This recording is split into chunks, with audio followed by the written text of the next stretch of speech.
ইকোনমিক্সের নতুন একখানা chapter start করছি। চ্যাপ্টারটার নাম হচ্ছে কস্ট অ্যান্ড রেভিনিউ অ্যানালাইসিস।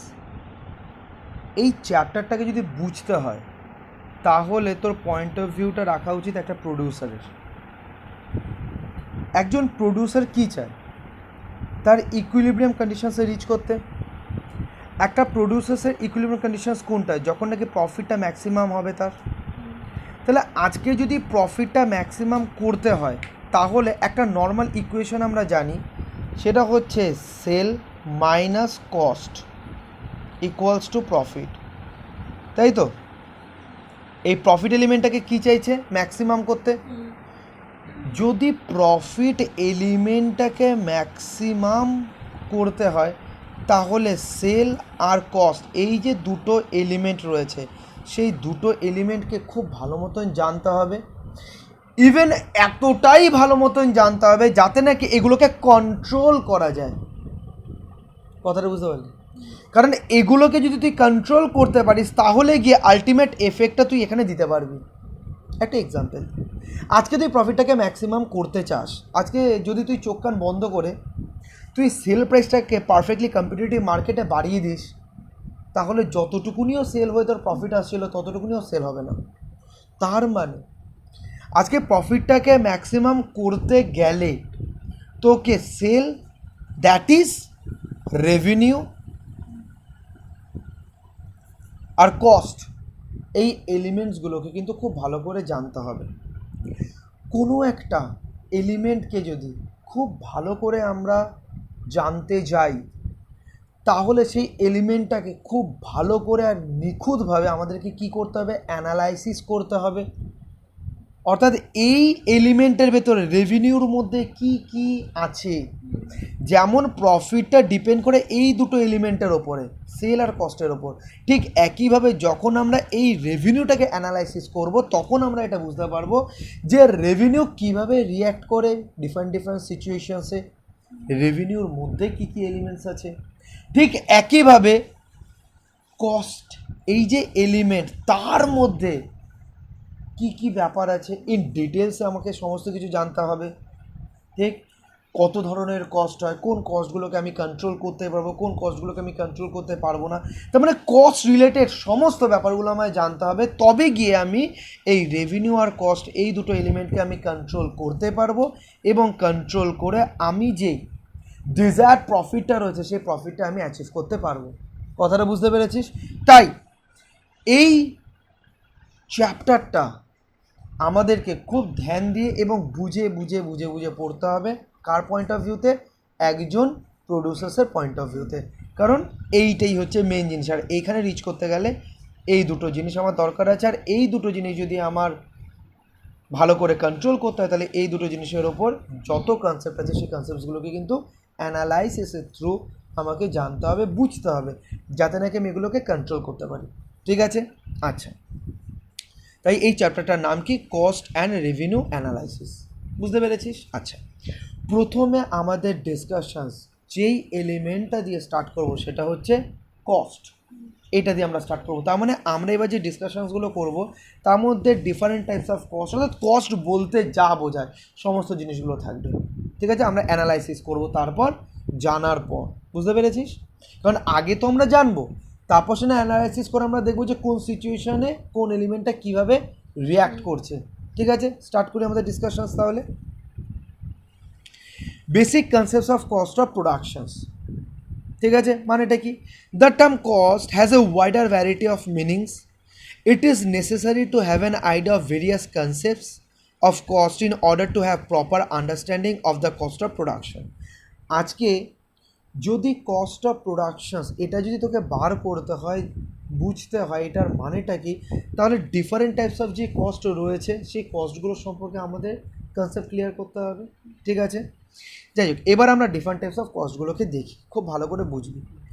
একটা হচ্ছে money cost, or accounting cost, or explicit cost. মানেটা কি? মানে হচ্ছে যে আজকে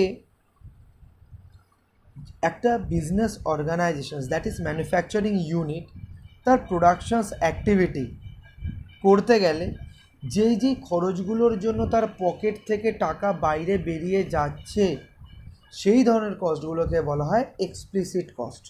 ঠিক আছে, যেমন র মেটেরিয়াল পারচেস করছে, তো র মেটেরিয়াল পারচেস করলে অটোমেটিক্যালি টাকাটা বেরিয়ে যাচ্ছে ম্যানুফ্যাকচারারের পকেট থেকে। ঠিক আছে, তো এগুলোকে কী বলা হবে? Explicit cost. এই এক্সপ্লিসিট কস্টটা ওইখান থেকেই নামটা এসছে, যে এই কস্টগুলোর জন্য টাকা পকেট থেকে ম্যানুফ্যাকচারের বেরিয়ে যাচ্ছে। ঠিক আছে, এটা হচ্ছে এক্সপ্লিসিট কস্ট। অ্যাকাউন্টিং কস্ট কেন নামটা এলো? তার পেছনের কারণটা হচ্ছে, এই নামটা আসার পেছনের কাজ হচ্ছে, মনে করে দেখ যখন আমরা অ্যাকাউন্টস স্টার্ট করেছিলাম তখন অ্যাকাউন্টিং সাইকেলটা ফার্স্টে বুঝেছিলাম। সেখানে ফার্স্টে আমরা এটা বুঝেছিলাম যে যে সমস্ত ইভেন্টসগুলোকে মনিটারি টার্মে মেজার করা যায় আর ইকোনমিক্যাল কন্ডিশনসের মধ্যে চেঞ্জেস আনবে, শুধুমাত্র সেই সমস্ত ইভেন্টসগুলোকেই আমরা ট্রানজ্যাকশনস বলবো, আর সেগুলিরই অ্যাকাউন্টিং করার দরকার আছে। তো আজকে যেই সমস্ত এক্সপেন্স আইটেমগুলোর জন্য ম্যানুফ্যাকচারের পকেট থেকে টাকা বেরিয়ে যাচ্ছে, তো সেগুলোকে তো আমরা মনিটারি টার্মে মেজার করতে পারবো।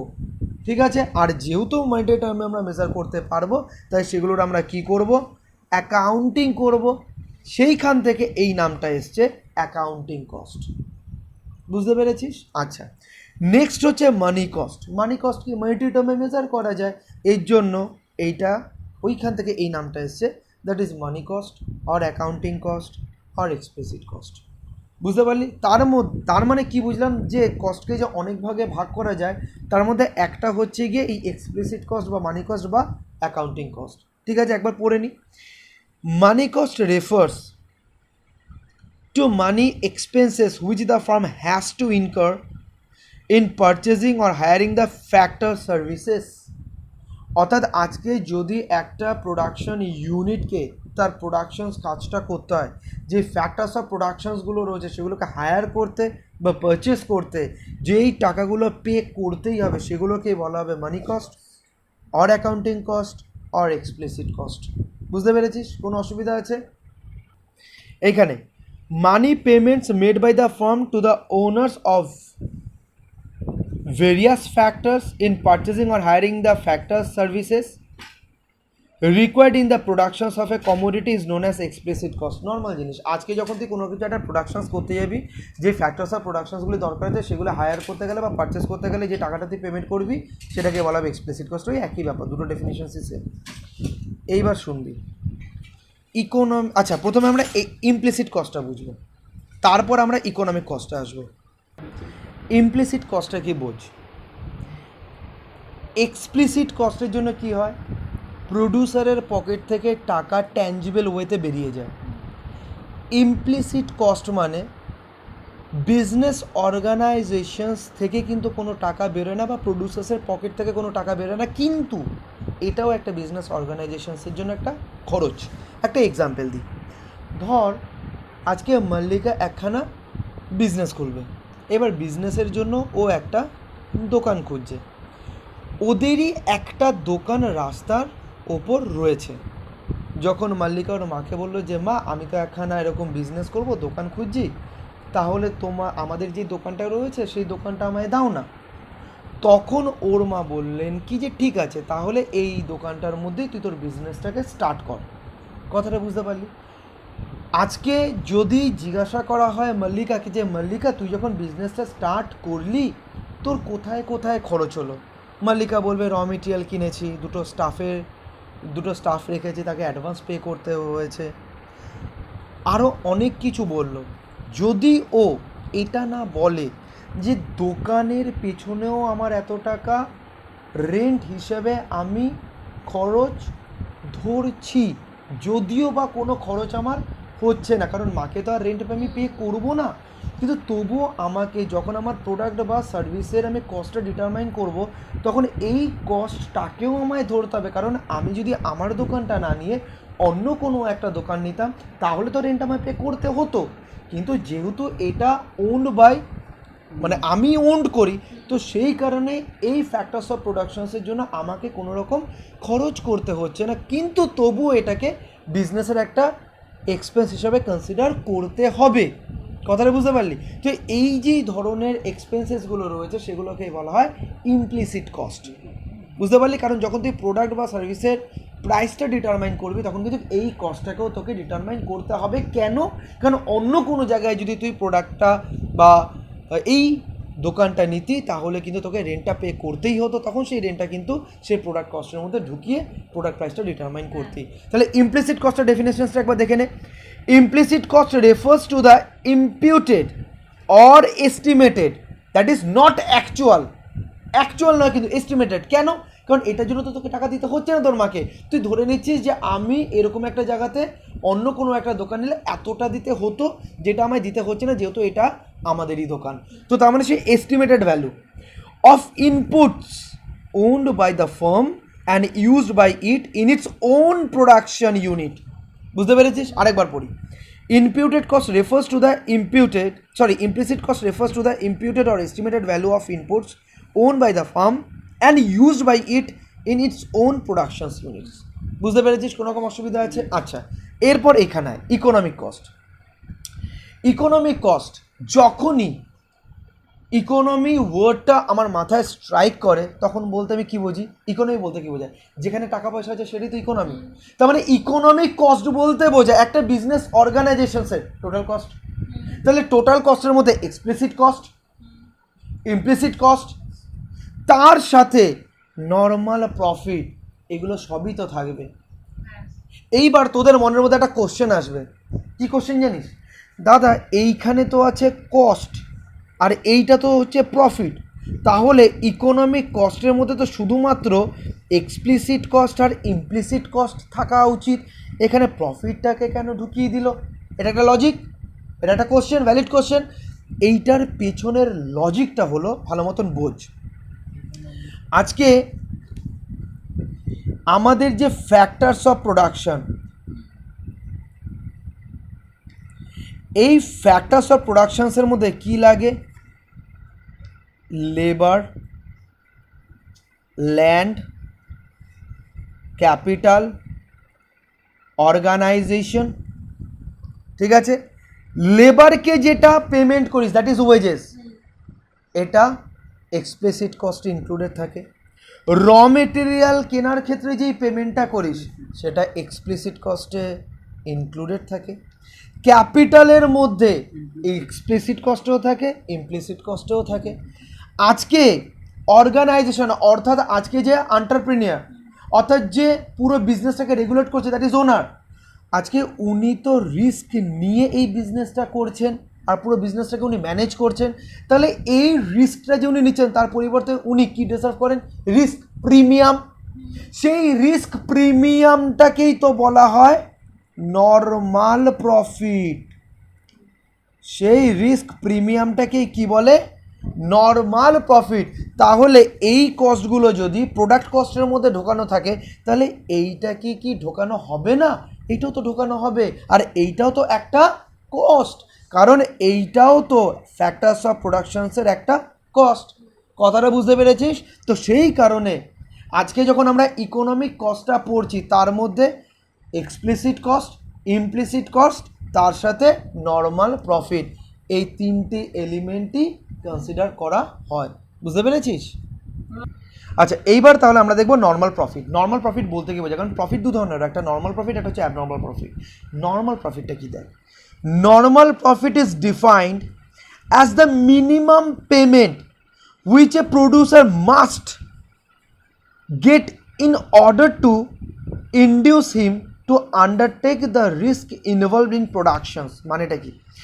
নর্মাল প্রফিট বলতে বোঝায় মিনিমাম সেই অ্যামাউন্ট অফ প্রফিট যেই প্রফিটটা ইনডিউস করে একজন ইন্ডিভিজুয়ালকে যে এই বিজনেসটা করতে গিয়ে তুমি এই রিস্কটা নাও তাহলে এই টাকাটা তুমি পাবে। আরেকবার, নর্মাল প্রফিট বলতে কি বোঝায়? Normal profit is defined as the minimum payment which a producer must get, মানে যেটা পেতেই হবে, আর যদি না পায় সে বিজনেস কেন করবে? এ producer must get in order to, কিসের জন্য? ইনডিউসিং, নিজেকে ইনভলভ করানোর জন্য, two undertake the risk involve in the productions, এই প্রোডাকশনসে যে রিস্কটা রয়েছে সেই রিস্ককে নিজেকে ইনডিউস করার জন্য যে মিনিমাম প্রফিটটা রয়েছে, যে মিনিমাম প্রফিটটা তাকে ইনডিউস করায়, সেই মিনিমাম প্রফিটটা কে বলা হয় নর্মাল প্রফিট। আর এই মিনিমাম প্রফিটটা একজন অর্গানাইজারকে পেতেই হবে এই রিস্কের জন্য, দ্যাট ইজ এটাকে বলা হয় আর একটা রিস্ক প্রিমিয়াম। বুঝতে পেরেছিস? দেখ এখানে নর্মাল দিয়ে দিয়েছে money cost or accounting cost equals to explicit cost, আর একটা হচ্ছে ইকোনমিক কস্ট বলতে বোঝায় এক্সপ্লিসিট কস্ট, ইমপ্লিসিট কস্ট, আর ইমপ্লিসিট কস্টের মধ্যে কোনটা ঢোকানো থাকে? Normal profit. কারণ একজন হিউম্যান বিং সে তো এফোর্ট দিচ্ছে, ম্যানেজারিয়াল স্কিলটা লাগাচ্ছে, সেই যদি এটা না দিয়ে অন্য কাউকে রাখতো তাকে তো টাকাটা পেমেন্ট করতে হতো। তো আমরা ইমপ্লিসিট কস্টের তো এটাই ডেফিনেশনস পেয়েছিলাম যে যখন কোনো এখানে ইনপুট দেওয়া সেটা ওন্ড বাই প্রডিউসার্স বা ফার্ম, তখন সেটার রেসপেক্টে যে কস্টটা লাগে সেটাকে আমরা কি বলি? Implicit cost. তো ওনার তো নিজের ম্যানেজারিয়াল স্কিলটা বিজনেস অর্গানাইজেশনসে দিচ্ছে, তার মানে এটা হচ্ছে ওনার ওন্ড। তো সেই কারণে এইখানে যে নর্মাল প্রফিটটা সেটাও ইমপ্লিসিট কস্টের মধ্যে কনসিডার করা হয়। বুঝতে পেরেছিস? এইবার আমরা যেই কস্টটা, যেটা ভীষণ ভীষণ ভীষণ রকমের একটা ইম্পর্ট্যান্ট একটা কনসেপ্ট কস্টের বা ভাগ একটা কস্টের, সেইটা সম্পর্কে আমরা জানবো, খুবই ইম্পর্ট্যান্ট। তারপর দেখবি এটার পর আছে এই যে এইটা অ্যাপ্লিকেশন অফ অপরচুনিটি কস্ট, যে অপরচুনিটি কস্টটা কীরকমভাবে একটা বিজনেসের ডিসিশন মেকিংয়ে হেল্প করে। তো ফার্স্টে আমরা এইটা বোঝার আগে অপরচুনিটি কস্টের মিনিংটা বুঝতে হবে। অপরচুনিটি কস্ট মানে কি? আজকে একটা জিনিস মাথায় রাখবি, কস্ট যে সাবজেক্টটা রয়েছে না, কস্ট সাবজেক্টটা এটা বলে যে কোনো একখানা বেনিফিট তোমার দিকে আসছে, তুমি যদি সেই বেনিফিটটাকে স্যাক্রিফাইস করো তখন সেই বেনিফিটটাকে কস্ট হিসাবে তোমায় কনসিডার করতে হবে। বুঝতে পারলি? তাহলে সেই কনসেপ্টটাকে নিয়ে যদি আমি এটা বোঝার চেষ্টা করি অপরচুনিটি কস্ট, তাহলে মিনিংটা এটাই দাঁড়াচ্ছে যে কোনো একটা অপরচুনিটি তোর কাছে আসছে, ঠিক আছে, কোনো একটা অপরচুনিটি তোর কাছে আসছে, সেই অপরচুনিটিটা তুই ক্যাপিটালাইজ করলি না, অর্থাৎ সেই অপরচুনিটিটা থেকে তুই গ্রিপ করলি না, তাহলে যেই অপরচুনিটিটাকে তুই গিভ আপ করলি সেইটার মধ্যে তার যে মনিটারি ভ্যালু অপরচুনিটির সেটাকে বলা হবে অপরচুনিটি কস্ট। যেমন একটা এক্সাম্পল, ধর মল্লিকা তুই আজকে ব্যাংকে যাচ্ছিস 10,000 রুপিস ডিপোজিট করার জন্য, তাহলে এই 10,000 যদি তুই আজকে ডিপোজিট করিস 1 ইয়ার পর তুই ইন্টারেস্ট পাবি, ধরলাম 400 এটা পাবি। এবার তুই যখন যাচ্ছিস তখন তোর সাথে দেখা হলো জয়, তখন জয় বললো যে দেখ আজকে আমার 10,000 টাকা দরকার আছে, আমি আমার বিজনেসে ইনভেস্ট করব, তো তুই দিতে পারবি? তখন তুই বলে হ্যাঁ আমার কাছে তো 10,000 আছে যেটা আমি ইনভেস্ট ইয়েতে করতে যাচ্ছি, ব্যাংকে ডিপোজিট করতে যাচ্ছি, তাহলে একটা কাজ কর তুই আমার থেকে 10,000 টাকাটা নিয়ে নে। তো তখন জয় তোকে জিজ্ঞাসা করলো যে তাহলে বল 1 বছর বাদে তোকে কত টাকা আমায় দিতে হবে? তখন মল্লিকা বললো যে দেখ যেহেতু আমরা দুজন খুব ভালো ফ্রেন্ডস, তো সেই কারণে আমি তোর কাছ থেকে এক্সট্রা কোনো টাকাই নেব না, খালি আমি ব্যাংকে রেখে যে টাকাটা পেতাম, দ্যাট ইজ আমি যে অপরচুনিটিটা গিভ আপ করছি তোকে দেওয়ার জন্য, শুধুমাত্র সেই বেনিফিটটা তুই আমায় দিয়ে দিস। কথাটা বুঝতে পারলি? দ্যাট ইজ 1 বছর বাদে ও তোকে দেবে 400 টাকা। কথাটা বুঝতে পারলি? তার মানে কি, তুই আজকে যখন ব্যাংকে টাকাটা না জমা করে তুই জয়কে দিচ্ছিস, তাহলে কোন অপরচুনিটিটা তুই মিস করছিস? ওই যে ব্যাংকে রাখলে 1 বছর বাদে তুই 400 পেতি, সেই অপরচুনিটিটাকে তুই মিস করছিস।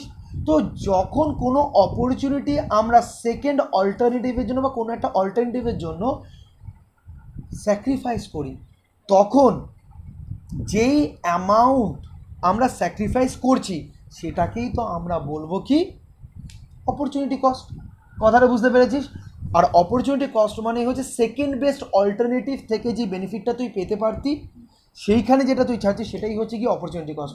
আজকে তুই নিজে ভেবে দেখ না, আজকে তোর কাছে 10,000 আছে, এই 10,000টাকে ধর তুই 3টে জায়গায় ইনভেস্ট করার জায়গা আছে, শেয়ারে ইনভেস্ট করবি, 1 বছর বাদে তুই পাবি ধর 1,000, আজকে তুই জয়কে দিবি, তুই সেখান থেকে ধর পাবি 700, আজকে তুই ব্যাংকে রাখবি, সেখান থেকে তুই পাবি 400, তাহলে এই 10,000টাকে তুই কোথায় ইনভেস্ট করবি যেখান থেকে তুই ম্যাক্সিমাম বেনিফিটটা পাবি?